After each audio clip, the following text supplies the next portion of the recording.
Hello friends, good morning everybody. Welcome back to my YouTube channel English zone 3.5 में आप सभी का स्वागत है।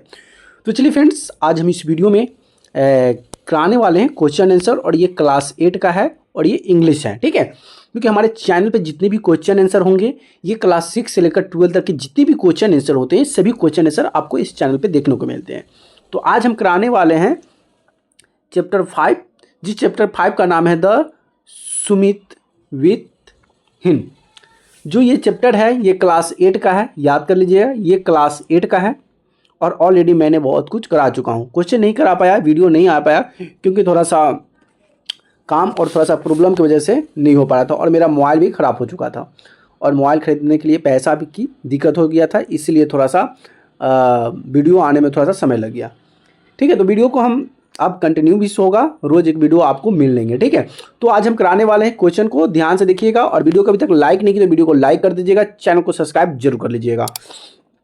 आपके सामने पहला क्वेश्चन ये है कि देखिए, ये कंपैरिजन चेक का है, ये पेज नंबर 80 है, किसी का पेज नंबर 1-2 इधर हो सकता है, लेकिन सबका सेम ही होगा। और ये NCERT है, जो कि आपका बिहार बोर्ड हो, सेंट्रल बोर्ड हो, कोई भी बोर्ड हो, सब में काम आता है NCERT।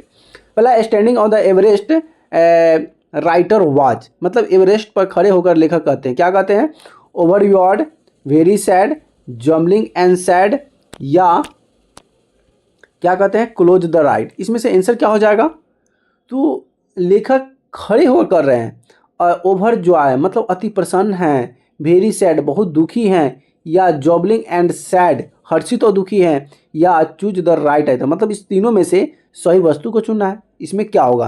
तो देखिए, वो जो लेखक जो हैं वो उस पर चढ़ कर क्या हो रहे हैं? जॉबलिंग एंड सैड, मतलब हर्षित और दुखी भी हैं। समझ में आ गया?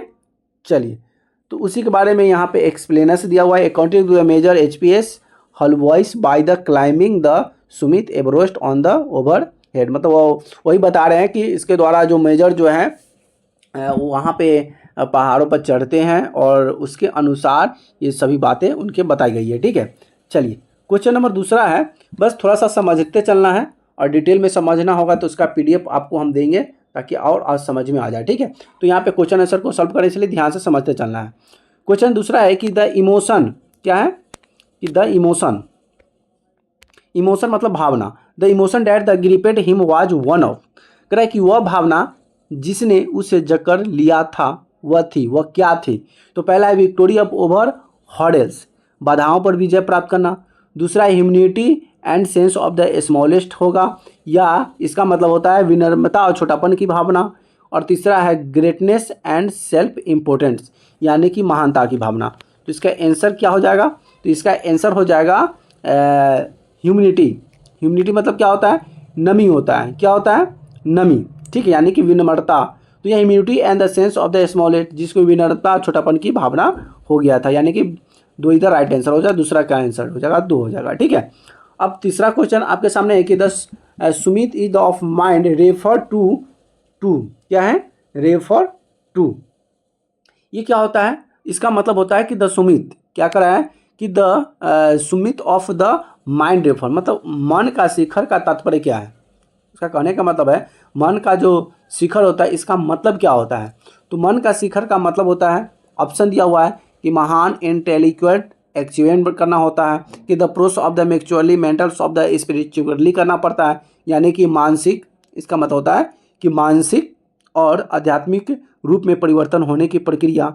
तीसरा है कि overcoming personal ambition of the common welfare, क्या सामान्य कल्याण के लिए व्यक्तिगत महत्वाकांक्षा पर काबू करना होता है, या living of the world thought of the imagination, विचार और प्रबल की दुनिया में रहना होता है, या अगला है is the turning mind of the worldly pleasure on the no cases, किसी महान उद्देश्य के लिए सांसारिक सुखों पर मन की विजय प्राप्त करना। और लास्ट है कि a fuller node of the sons mark of the item non relevanted, कह रहा है कि स्वयं पर पूर्ण करना। ये 6 ऑप्शन दिया हुआ है, ठीक है, और इस 6 ऑप्शन में आपसे पूछ रहा है mark the item not limited, इसमें ऐसे चीज़ को करना है, ऐसे सामान को, ऐसे आइटम को अप्रसंगी पर चिन्ह करना है। क्या करना है? चिन्ह करना है। तो इसका आंसर क्या हो जाएगा? तो उसमें से जितने भी समूह थे उसमें से आंसर हो जाएगा ग्रेट इंटेलिजेंट अचीवमेंट करना होता है, महान बौद्धिक उपलब्धियां धारण करना होता है। उसके बाद दूसरा तो इसमें दूसरा जो दिया था दूसरा तो होगा नहीं। तीसरा नंबर होगा overcoming personal omission of the common fortunate में, मतलब सामान्य कल्याण के लिए व्यक्तिगत महत्वाकांक्षा पर काबू करना होगा। उसका चौथा होगा living and world of the thought of the imagination, यानी विचार और कल्पना की दुनिया में रहना, ये भी बात सही है। और पांचवा हो जाएगा a trapped of the mind over worldly pleasure to the noble cause, यानी किसी महान उद्देश्य के लिए संसारिक सुखों में मन की विजय प्राप्त करना ही सबसे बड़ी विजय होती है। ठीक है, तो इसका आंसर ये हो जाएगा। अब आता है, अब यहाँ से वर्क टेक्स्ट से आता है, क्या आता है, वर्क टेक्स्ट से क्वेश्चन आता है। वर्क टेक्स्ट से क्वेश्चन जो कि आपका एक्सरसाइज बोलते हैं ना, वही आ गया वर्क टेक्स्ट से क्वेश्चन। तो ये जो क्वेश्चन भी होता है ये क्वेश्चन मोस्ट इंपॉर्टेंट होते हैं, इसलिए क्वेश्चन को ध्यान से देखना है, छोड़ना नहीं है। ठीक है, अब क्वेश्चन क्या है, वर्क विथ टेक्स्ट। पहला क्वेश्चन है what are the three equalities that plays a major role in the author climbs, मतलब तीन गुण क्या है, वे तीन गुण, what the three equality player, मतलब ये वह तीन गुण क्या है जिन्होंने लेखक की उन्नति में प्रमुख भूमिका निभाई थी। ये क्वेश्चन हो गया। अब आंसर है कि a obstacles climbing mountains are not only the static to the physical change combined by the extension, मतलब पहाड़ पर चढ़ने में आने वाली बाधाएं केवल शारीरिक चुनौतियों को थकावट तक सीमित नहीं होता है, मतलब शरीर पर मतलब पहाड़ पर चढ़ने से क्या सिर्फ शरीर में थकावट होती है और मानसिक नहीं होती है, शरीर का हर अंग ये थोड़ा सा शरीर के साथ साथ और प्रॉब्लम बढ़ जाती है। अगला इसी में अगला है कि ए पार्ट फॉर्म, क्या है, a part form this according to the narrator and climber the summit requires the three equality of the endurance persistence and will power to the success and move the toward. कह रहा है कि इसके अलावा कथावाचक के अनुसार शिखर पर चढ़ने के लिए, सफल होने और आगे बढ़ने के लिए धीरज, दृष्टा और इच्छा शक्ति जैसे तीनों गुणों की आवश्यकता होती है। हमारे अंदर इच्छा भी तो होना चाहिए, शरीर में होए चाहे कुछ भी है, हमें धीरज भी रखना चाहिए, दृढ़ता होना चाहिए, हमें इच्छा शक्ति होना चाहिए, तभी तो हम चढ़ पाएंगे। सिर्फ हम चढ़ेंगे कि हम पहाड़ पर सिर्फ चढ़ जाएंगे तो इससे कोई उद्देश्य नहीं होता है, हमें इच्छा होनी चाहिए। जब कोई भी व्यक्ति को कोई भी काम करने की जब इच्छा ही नहीं होती है तो उस काम को वह जल्दी नहीं कर पाता। इसलिए कोई काम करने के लिए सबसे पहले इच्छा होना चाहिए। जैसे कि कोई बच्चा पढ़ने बैठता है, अगर उसका इच्छा ही नहीं है पढ़ने का, वो कितना देर भी उसको पीटते रह जाओ, पढ़ाते रह जाओ, वो पढ़ता नहीं है, पढ़ेगा ही नहीं, क्योंकि उसको इच्छा ही नहीं है। समझ आ गया। चलिए अगली क्वेश्चन है कि why is and adventure with is the risk in the also pleasurable. कह रहे कि वह साहसी कार्य, वह साहसी कार्य, why the expansion which is the risky, रिक्सी का मतलब होता है जोखिम वाला, ठीक है, जोखिम कार्य, वह साहसी कार्य जोखिम भरा है, वह आनंददायक भी है। क्यों, मतलब कहता है कि जो काम जोखिम रहता है ना, जो काम से दिक्कत होती है, वो काम करने के बाद वो भी काम से सुख भी मिलता है। ऐसा क्यों, तो देखिए Everest is the one of the highest mightiest of the mountains which has the defined many previous attempts. कह रहा है कि एवरेस्ट सबसे ऊंचे और शक्तिशाली पर्वत में से एक है। Posting the great difficulties in the take of the last counselling of the energy. कह रहा है कि सबसे ऊंचे कथानुसार मेजर जो है HPS, ठीक है, कहीं पे है यहाँ पे, तो according to the narration major of the HPS the Ahluwalia, कह रहा है कि हलुवाया के अनुसार, मतलब मेजर जो है HPS इन हलवाइयों के अनुसार यह बड़ी कठिनाई प्रस्तुत करता है। इसमें व्यक्ति की पूरी ऊर्जा खर्च होती है, जैसे कि बोलने से, चलने से, इसमें क्या होता है, ऊर्जा लगता है, एनर्जी खत्म होता है। चट्टान और बर्फ के साथ एक क्रूर संबंध एक बार शुरू हो जाने पर के बीच में नहीं छोड़ा जाता, चाहे जान ही क्यों न जाए। तो यहाँ पे है कि explore struggles rock and ice once taken the of can not be the given of the halfway and even win the life the streak. जब आप पहाड़ों पर चढ़िएगा तो पहाड़ों पर चट्टानें रहती है, बर्फ होती है, साथ क्रूर संघर्ष एक बार शुरू हो जाने के बाद बीच में नहीं छोड़ा जाता, चाहे जान ही क्यों ना दाव पर लग जाए। And the pass back of the difficult passage on your, क्योंकि आपसी का रास्ता भी उतना कठिन है जितना आगे का रास्ता। मान लेते हैं कि जितना हमको आधा रास्ता कठिन हम चढ़ के चल गया, फिर मन कर रहा है कि नहीं हम रिटर्न, तो हम जितना कठिन रास्ता बैक आएंगे उतना ही कठिन रास्ता आगे चलकर हम सफलता की मार्ग पर चल जाएंगे। इसीलिए हमें क्या करना चाहिए, जब आगे बढ़ जाना चाहिए और आगे बढ़ने के बाद पीछे नहीं घूमना चाहिए, क्योंकि अगर पीछे देखेंगे, पीछे आएंगे तो फिर क्या होगा, फिर हमें समय लग जाएगा उसको करने के लिए और पछताना पड़ जाएगा। इसीलिए जब आगे बढ़ गए तो फिर आगे ही बढ़े जाएं, क्योंकि जितना पीछे आने में समय लगा उतना आगे बढ़कर सफलता हासिल हो जाता है। इसी में अगला कुछ भाग है कि eventually when the Sumit climbed there the comes the exhilaration, the joy having done the something and sense of the battle fought to the one and one। कहता है कि आखिरकार जब शिखर पर चढ़ाई होती है तो एक उत्साह, कुछ कर गुजरने की खुशी, एक लड़ी हुई लड़ाई जैसी एहसास होता है। भाई जब कोई चढ़ने जाता है तो ऐसे ही नहीं चढ़ जाता, उसके अंदर एक उत्साह होता है कि भाई हम तो चढ़ जाएंगे, हम ये कर जाएंगे, वो कर जाएंगे, तो वो साहस होता है कुछ करने की, कुछ जीतने की। This very the feeling of the victorious and couples with the happiness make of the risky adventure और प्लीजेबल वन। और जब लड़ाई होता है तो जीत का यही एहसास खुशी के साथ मिलकर जोखिम से भरे एहसासी कार्य भी आनंददायक बना देता है। अब भाई कोई भी चीज़ फीलिंग जब आती है ना, खुशी वाला फीलिंग, तो बहुत खुश देता है। तो उसे कोई व्यक्ति अगर खुशी है तो ये बात याद रखिएगा, उसके जीवन में दुखी ही रहा होगा। तो खुशी जो होता है दुखी को भगाकर तब खुशी आता है। तो खुशी ऐसे नहीं आता है, खुशी जो आता है आदमी लड़ता है, संघर्षों से लड़ता है, मेहनत करता है, फिर जाकर उसको यह मुकाम मिलता है। तो खुशहाली जो आती है वह दुख को झेल कर आती है। ठीक है, अगली क्वेश्चन है आपके सामने कि what was about Mount Everest that of the author found the irresistibles. मतलब माउंट एवरेस्ट में ऐसा क्या था, माउंट एवरेस्ट में ऐसा क्या था जो अप्रतिरोध लगा, क्या था ऐसा?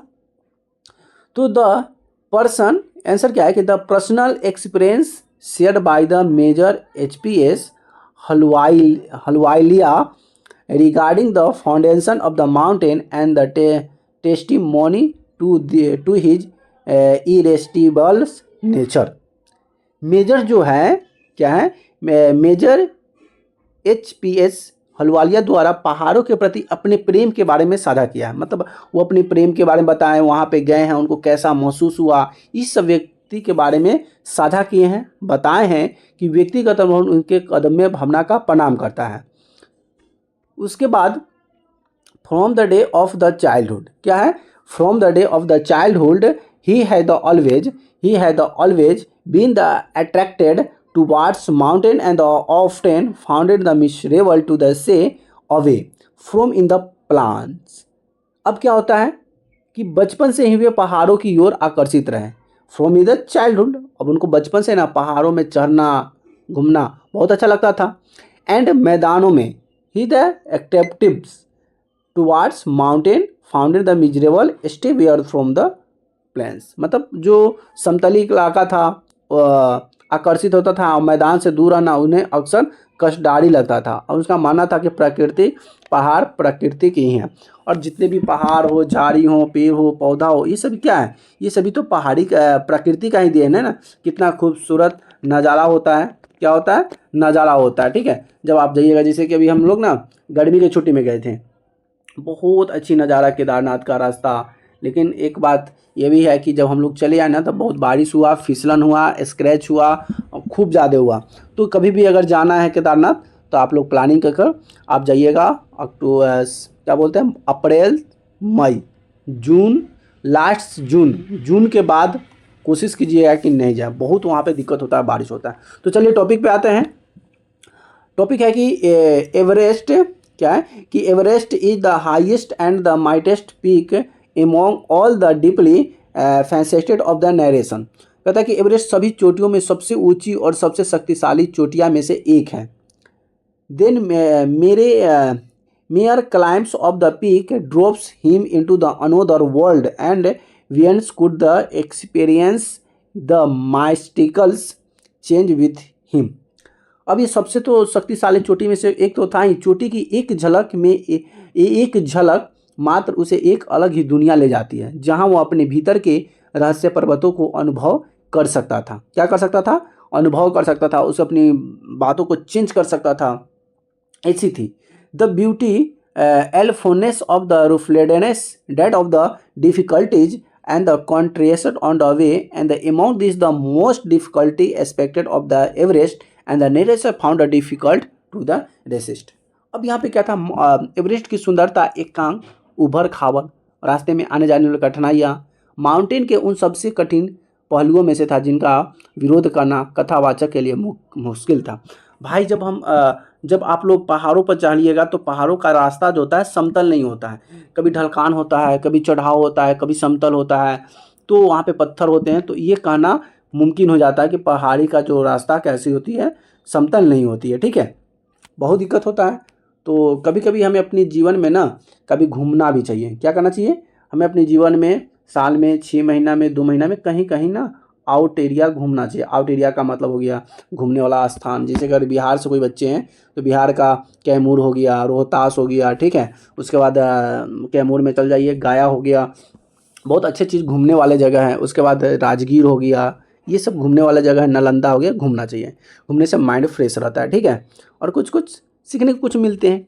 अगली क्वेश्चन है कि वन डज नॉट इट, क्या है, one does not it climb height peak for the female along, what does one two do the really.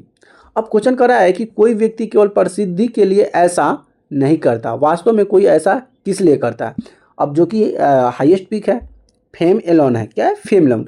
अब मान लेते हैं कि कोई व्यक्ति अगर पहाड़ पर अकेले ही चढ़ जाता है, ठीक है, कोई व्यक्ति केवल प्रसिद्ध के लिए, मतलब वो प्रसिद्ध होना चाहता है, फेमस होना चाहता है, ऐसा नहीं करता है, वास्तव में कोई इसके किस लिए करता है। तो कह रहा है कि बताइए, जब कोई व्यक्ति अगर कुछ सिवाही के लिए नहीं चाहिए, कोई प्रसिद्धि नहीं चाहता है, तो फिर वास्तव में ऐसा वह किस लिए करता है, क्यों जाता है, क्यों चढ़ता है।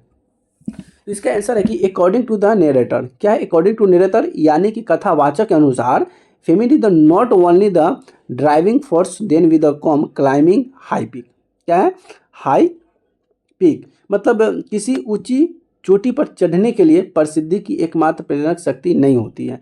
The physicals equality of the mountains is not only part of the achievement, there are part of the climbing and sense fulfilment satisfaction of the deep urge to the rise above the surrounding। देखिए, दूसरा पहलू हम ये भी कह सकते हैं कि पर्वतारोहित को पूर्णता का एहसास देता है, अपने परिवेश से ऊपर उठने की गहरी इच्छा की संतुष्टि देता है। रोमांचक का से प्रेम केवल शरीर से नहीं बल्कि भावना, आध्यात्मिक को भी बढ़ाता है।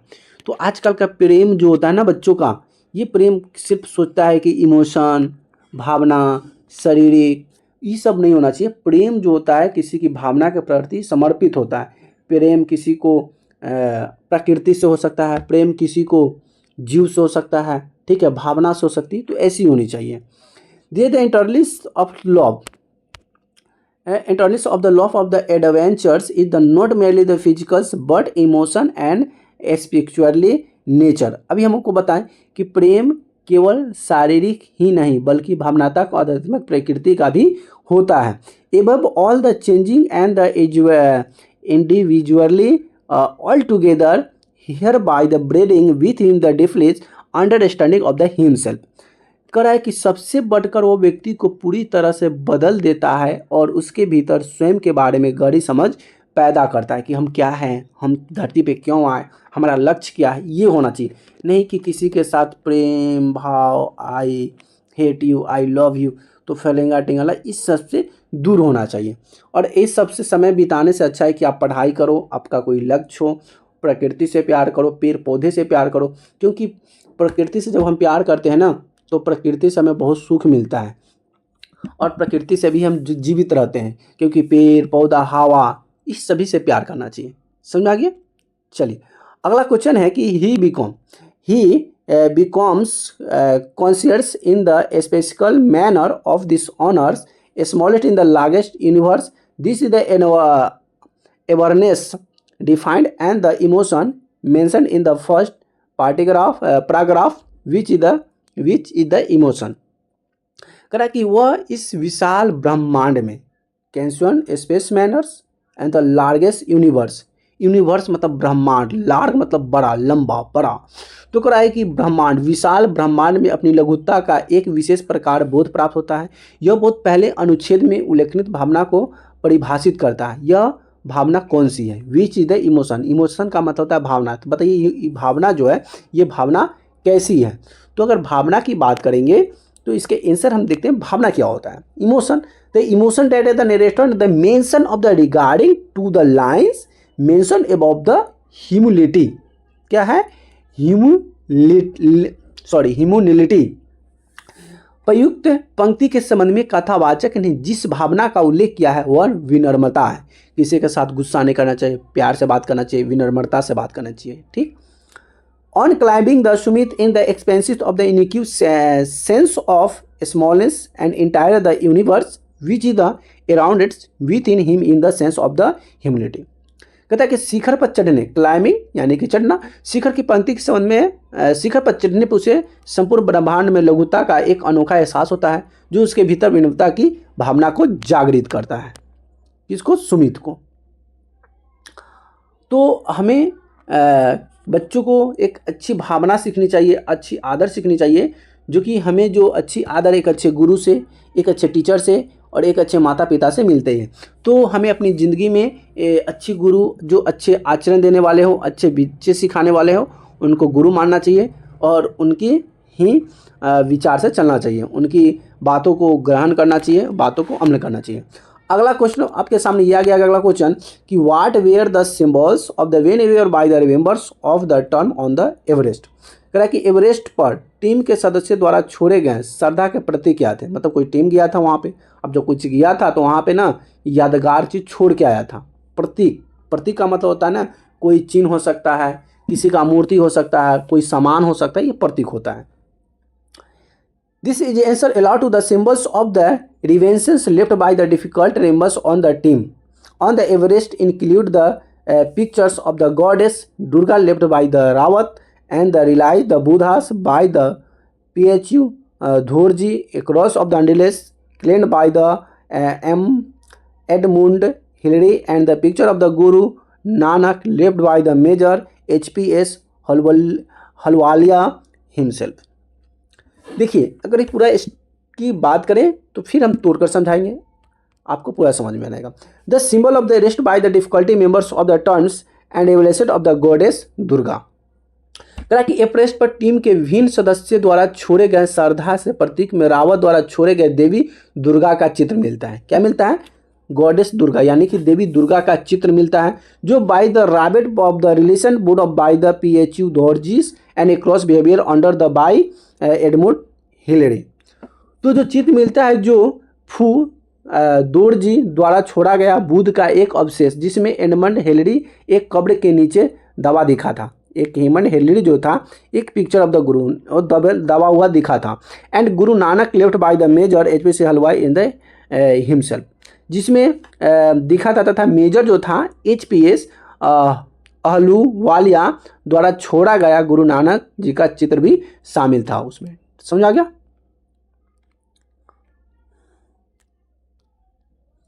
चलिए नेक्स्ट क्वेश्चन आपके सामने ये आ गया। नेक्स्ट क्वेश्चन कहता है what according to the right did the experience and the event stars teach him. कहता है कि लेखक के अनुसार एक एवरेस्ट के रूप में उनके अनुभव ने उन्हें क्या सिखाया था। अब लेखक था ना, लेखक के द्वारा, लेखक के अनुसार माउंट एवरेस्ट पर जब चढ़ा था तो उनका एक अनुभव था, उनको क्या सिखाया, उनके बारे में क्या, तो वही लेखक बताते हैं कि अकॉर्डिंग टू द राइटर, लेखक के अनुसार experience of the climber Sumit change one the completely. मतलब शिखर पर चढ़ने का अनुभव व्यक्ति को पूरी तरह से बदल देता है। It help the experience of the Sumit with the one self. यह उसे अपने भीतर के शिखर का अनुभव करने में मदद करता है एंड स्वयं को वह अधिक गहराई से जानने के लिए शिखर पर चढ़ना आवश्यक है। जब तक हम कोई चीज़ को बढ़िया से जानेंगे नहीं, समझेंगे तो आपको कुछ समझ में नहीं आएगा। Once needed climb to the order gate of the फुलकस नॉलेज एंड वन सेल्फ। जब आप खुद को चढ़ेंगे नहीं, जाएंगे नहीं तो खुद को समझ नहीं पाएंगे। Therefore the physicalist act of the climbing tsunami and the summit of mountains akin on the act climbing the mountain within. कह कि इसलिए पर्वत के शिखर पर चढ़ने की शारीरिक क्रिया अपने भीतर के पर्वत पर चढ़ने के समान है। अब जैसे कि हम पर्वत पर तो चढ़ रहे हैं, लेकिन जब पर्वत पर जब हम चढ़ते हैं, पहाड़ों पर चढ़ते हैं, तो मेरा शरीर जो है वो भी क्रिया करता है, काम करता है, पैर हाथ मुंह सभी तो उसमें चलने का हमें हेल्प करता है। इसलिए करा है कि उसमें भौतिक कार्य अपने शरीर के पर्वत पर चढ़ने के समान माना गया है। अगला टॉपिक पैराग्राफ है कि an is the event stir that is the writer feel that of the experience provided him the expenses of the courses feel at the order lift in the revolution manner the concepted of the Everest at well of the inners summit was the north experience of the for the writer. अब Everest के रूप में लेखक को लगातार क्या experience provide, लगातार जो है इस अनुभव से उन्हें जीवन को कठिनाई को ढूंढा का सामना करने में प्रेरणा देता है। Expenses course order life in the released manner, मतलब उसके जीवन को क्या है, उसके जीवन को कठिनाई को सामना करने के प्रेरणा और साहस दिया था। The constant of the Mount Everest well of the well as the inner summit was the visit of the writer. Everest पर विजय और आंतरिक शिखर दोनों ही लेखक के लिए एक सार्थक अनुभव थे। तो कोई भी काम जब आप करेंगे नहीं ना, तब तक कोई चीज़ का अनुभव आपको नहीं मिलेगा। तो जब आप कोई चीज़ का अनुभव लेना चाहते हैं, उस काम को करिए, उस चीज़ को करिए, उस बात को सुनिए, तभी आपको आपका अनुभव समझ में आएगा। दूसरी बात को सुनकर अनुभव तो फिक्स होगा ही, लेकिन जब आप अपने काम को खुद से कुछ करते हैं तो आपका अनुभव खुद बताता है। तो इस तरह के आपके जितने भी क्वेश्चन आंसर थे सभी कंप्लीट हो चुके हैं। अगर इसके अलावा आपको जितने भी मैच द फॉलोइंग होता है, फिल इन द ब्लैंक्स होता है, इस सभी को हम आपको बारीकी से थोड़ा स्क्रॉल कर बता देते हैं। उसको आप नोट कर सकते हैं, उसको आप याद कर सकते हैं, ठीक है। जैसे कि यहाँ पे क्वेश्चन 2 है। क्वेश्चन 2 कहता है कि write the sentence against each of the following assessment you sentence a should be expand of the assessment you can pick out of the sentence from the rewrite them first and one has been the done for you. कह रहा है कि sentence जो दिया है उस sentence को पढ़ना है और इसको फिर से लिखना है। जैसे कि पहला क्वेश्चन था कि the experience change you completely, तो इसका होगा कि one who has been the mountain never the same against. अब इसी चीज़ को लिखना है। इसका आंसर भी आपको नीचे में दिया गया है, आप इस आंसर को देख लीजिएगा और फिर इसको आप पुट कर लीजिएगा, ठीक है। थोड़ा सा हम धीरे धीरे स्लो कर देते हैं, ठीक। अब आता है वर्क विथ द लैंग्वेज, काम के लिए आता है। फिल इन द ब्लैंक्स है, आप देख सकते हैं यहाँ पे fill in the blanks following the dialogue box, मतलब यहाँ पे जो चीज़ इसमें सेंटेंस देखिए कॉमा दे दिया हुआ है, सब कॉमा है, यहाँ से ही कॉमा है, यानी कि अलग अलग दिया हुआ है। तो स्टेप में बटा हुआ है 1 2 3 4 5। अब यहाँ से क्वेश्चन भी होगा, 5 क्वेश्चन यहाँ पे देख लीजिए, 5 क्वेश्चन है ना। ये डैश डैश यहाँ पे डैश है, ये सभी चीज़ डैश दिया हुआ है और इसका आंसर यहाँ पे है, ठीक है। तो इसका आंसर आप यहाँ से भर लीजिएगा इसको, ठीक है। यहाँ से जितने भी आंसर है यहाँ पे दिया गया है, तो इसका आंसर आप देख के भर लीजिएगा, यहाँ से आपका कंप्लीट हो जाएगा। उसी तरह से स्क्रॉल करते हुए नीचे आइएगा। क्वेश्चन दूसरा है। क्वेश्चन दूसरा में क्या कहता है कि write the noun from the following words adding essence और वंस, मतलब एसेंस ऑन्स भरना है। इसमें क्या भराएगा, इसमें क्या है, इसमें क्या है। तो सभी का मीनिंग जो अर्थ होता है इस सभी का यहाँ पे दिया हुआ है, क्या क्या भराया हुआ है, आप इसको चेक कर लीजिएगा और एक बार इसको देखकर भर लीजिएगा, ठीक है। उसी तरह से आता है मैच द फॉलोइंग आ गया। तो मैच द फॉलोइंग में यहाँ सा रिमोट है, मैंस है, डोमिनेट है। अब इसका क्या हुआ, तो इसका भी आंसर नीचे मैंने आपको बता चुका हूँ। अच्छा यहाँ पे एम्पैथी है, अच्छा यहाँ पे छूट गया है शायद, इसको भरना था, ठीक है। तो इसको आपको हम नेक्स्ट वीडियो में आपको बता देंगे, कमेंट कर दीजिएगा, इसको हम बता देंगे। उसी तरह से सभी चीज़ जितने भी चीज़ दिया हुआ सबका आंसर आपको नीचे मिल जाएगा। इसको आप अच्छा से नोट कर लीजिएगा, बना पूरा बुक का जितने भी टॉपिक हैं सभी यहाँ पे आपको देखने को मिल जाएंगे, ठीक है। तो इस वीडियो को यहाँ से देख लीजिएगा और इसको बना दीजिएगा। आपको ये वीडियो कैसी लगी प्लीज़ कमेंट करके जरूर बताइएगा। वीडियो अच्छी लगी तो वीडियो को एक बार लाइक जरूर कर दीजिएगा। आप वीडियो को लाइक नहीं करते हैं, वीडियो को अपने दोस्तों फ्रेंडों के साथ भी शेयर कर दीजिएगा और चैनल को सब्सक्राइब नहीं तो प्लीज़ चैनल को सब्सक्राइब भी जरूर कर दीजिएगा, ठीक है। फिर मिलेंगे नए वीडियो में नए टॉपिक के साथ, तब तक के लिए जय हिंद, वंदे मातरम।